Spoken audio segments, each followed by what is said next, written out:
terrace suites, a connection to the Bell Auditorium, and a lot more parking. The current James Brown Arena would be torn down and the new one would be built on top. The condo collapse in Surfside, Florida switched from a rescue effort to a recovery effort this week. So many of us are wondering how something like that can happen. Our Wrdw spoke with local experts about what's in place to keep tragedies like this from happening here. Could it happen here?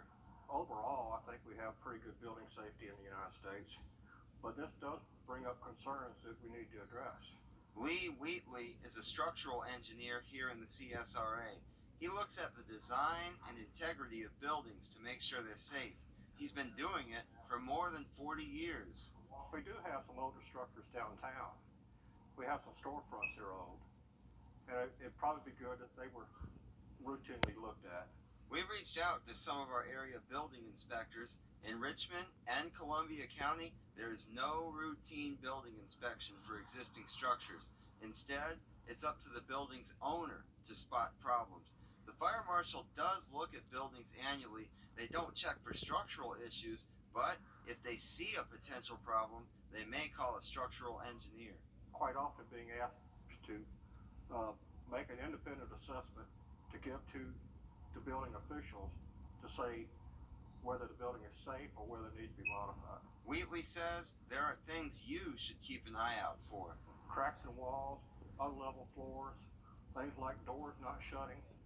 Those are kind of warning signs that should be heeded. Warning signs to watch for to keep our buildings safe. Will Volk, on your side. A $15 minimum wage is on the table for the city of Grovetown employees. Mayor Gary Jones says the boost is to help the city compete with other employers close by like Columbia County and Amazon. In a post made online Thursday, Mayor Jones says elected officials realize that in order to retain and recruit quality employees, they must be competitive. He also says they found a way to raise the wage without raising taxes.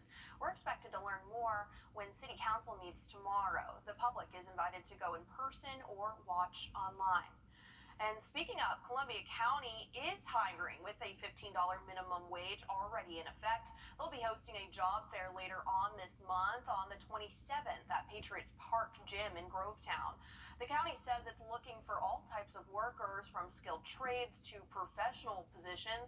And if you're not sure what job is right for you, there will be plenty of people on site to help you learn about the different departments and positions available. Georgia parents, there's a new vaccine requirement for Georgia high schoolers. Meningococcal disease is a serious bacterial illness that affects the brain and spinal cord. A new Georgia law requires rising 11th graders to get that vaccine. Pamela Kirkland with the Columbus Health Department explains why kids now have to get the shot. It was actually going to go into effect last year, but because of the pandemic, they postponed it for the year. So this year it is required for all 11th graders to get that meningococcal vaccine. Kirkland also says make a vaccine appointment ASAP. In South Carolina,